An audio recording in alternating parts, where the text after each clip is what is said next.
A Sweet Passover by Leah Newman, illustrated by David Slonim. A Sweet Passover. This is called the title page because it says the title again. And this is the author and the illustrator. Miriam loved celebrating Passover at Grandma and Grandpa's house. She loved pinning a piece of lace to her hair just like Grandma did before she lit 2 tall candles and sang a special blessing to start off the Seder. She loved walking around the table with a towel draped over her arm while Mommy poured water from a white pitcher over everybody's hands. She joyfully sang the 4 questions in Hebrew and then listened as Grandpa read the answers from the Haggadah and told the story of the Jews' exodus from Egypt in his deep, booming voice. She giggled at the way Daddy said, warm, warmer, hot, as she got closer and closer to finding the afikoman that he had hidden after he broke the middle matzah in half and tucked one of the pieces between 2 of Grandma's cookbooks, high on a kitchen shelf. She happily stood beside Aunt Rachel and Uncle Nathan when they opened the front door to welcome Elijah the prophet, and she laughed when Boble joined them and howled at the full moon. Miriam loved everything about Passover, but most of all, she loved eating matzah. And during the 8-day festival, she ate as much of the unleavened bread as she could. On the first day of Passover, Miriam and Grandma ate matzah with butter. On the second day of Passover, Miriam and Grandpa ate matzah with jelly. On the third day of Passover, Miriam and Aunt Rachel ate matzah with tuna salad. On the 4th day of Passover, Miriam and Uncle Nathan ate matzah with egg salad. On the 5th day of Passover, Miriam and Mommy ate matzah with cream cheese. On the 6th day of Passover, Miriam and Daddy ate matzah with cottage cheese. It's a lot of matzah. On the 7th day of Passover, Miriam ate lots of matzah by herself. She ate matzah with almond butter, matzah with apple butter. She ate matzah with blueberry jam and matzah with strawberry jam. She ate plain matzah, egg matzah, whole wheat matzah, and chocolate-covered matzah. All week long, Miriam ate nothing but matzah, matzah, matzah. When she woke up on that last day of Passover, Miriam was sick, sick, sick of matzah. All she wanted for breakfast was a thick slice of warm toast, or a soft, chewy bagel, or a sweet cinnamon donut, or a freshly baked blueberry muffin. But Passover wasn't over until sundown, which meant that Miriam had to wait all day long before she could eat any of those things. "Miriam," Grandpa called from downstairs, "time for breakfast." Miriam groaned and pulled the blankets over her head. "Miriam," Grandpa called again. "I'm not hungry," Miriam called back. "Are you sure?" Grandpa asked. "I'm making French toast." "I'm coming." Miriam jumped out of bed, dressed herself, and ran downstairs. And there was Grandpa, with an apron tied around his waist and a puffy chef's hat perched on his head. "Good morning, Shane Medalehe." You guys always help me with that, and I don't have you right now. I really miss you guys. Grandpa gave Miriam a hug and a kiss on the kepe. Ready for some French toast? Miriam looked at the counter where Grandpa had placed egg, milk, butter, and a frying pan. "Where's the bread?" she asked. "Bread? I can't use bread. It's still Passover," Grandpa reminded her. "That's why I'm using matzah." "Matzah?" Miriam moaned. "How can you make French toast with matzah?" "I'm making Passover French toast," Grandpa explained. "I'm making matzah brie." "Matzah brie? Yuck!" Miriam folded her arms. "I'm never eating matzah again." "Never? That's too bad," Grandpa said. "You don't know what you're missing." And then he began to cook. First, Grandpa crumbled the matzah and soaked it in warm water.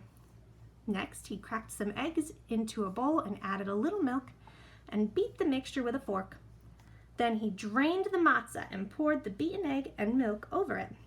Finally, Grandpa sliced butter into a great big frying pan. As soon as the butter began to sizzle, he poured the uncooked matzo brie. When it was brown, at the edges, Grandpa slipped his hands into a pair of oven mitts, placed a large plate on top of the frying pan, and flipped the whole thing over. "Ta-da!" crowed Grandpa. "Passover French toast. Doesn't that look delicious?" "No," said Miriam, wrinkling her nose. "No more matzah for me." "Suit yourself." Grandpa slid the matzo brie back into the pan to cook on the other side. "Will you please set the table?" Miriam took out the special Passover plates and put one on each place. Just as she sat down, the last fork and spoon, Mommy and Daddy and Aunt Rachel and Uncle Nathan and Grandma scrambled into the dining room. Mommy spooned applesauce on top of her matzo brie. Daddy poured maple syrup over his piece. Aunt Rachel sprinkled her serving with sugar and cinnamon. Uncle Nathan smothered his slice with sour cream. Grandma added salt and pepper to her matzo brie.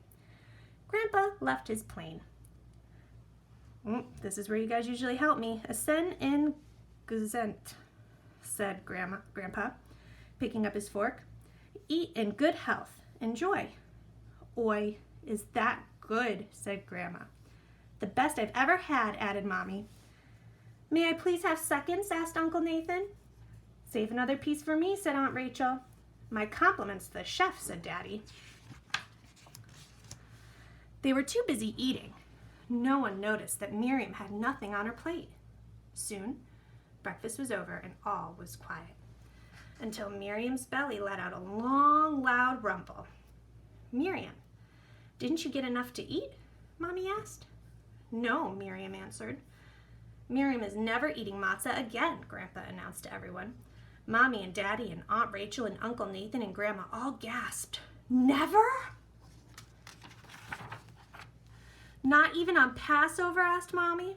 "But Miriam, we always eat matzah on Passover. How else will we remember that our ancestors were slaves in Egypt?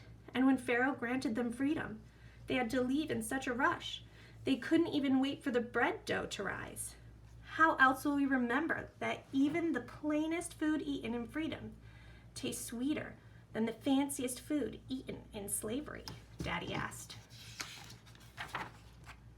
"That's why we say, this is where you help me, Zisen Pesach," Grandma told Miriam. "Have a sweet Passover."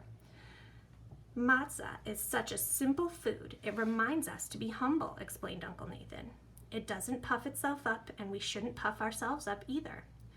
It's a mitzvah to eat matzah," Aunt Rachel added. "A good deed. And just as matzah was baked in a hurry, we should always be in a hurry to do a good deed whenever we can."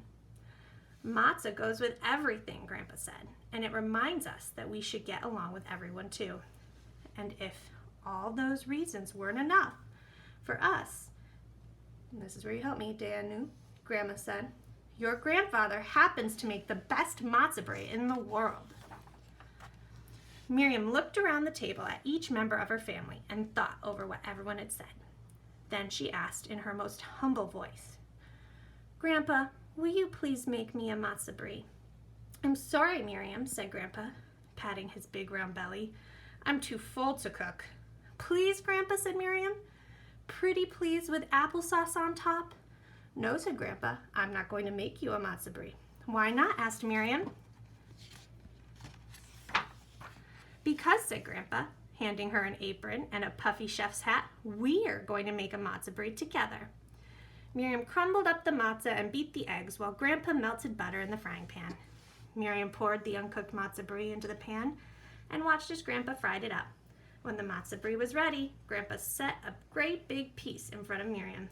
"Essen en Gesundheit Shana Madeleha." That's where you guys always help me, he said. "Eat in good health and joy." And Miriam did. The end. And this PJ Library book has the awesome recipe right here in the back of the book. And I heard you guys made matzah with Miss Maury this week too. Now, even though we can't be with everybody we love right now, this Miriam and her grandpa got to spend a lot of time together making this recipe. You could still make this recipe at home, even if you don't have the people you love with you, because it's a great way to remember them. What are some recipes you and your family make together?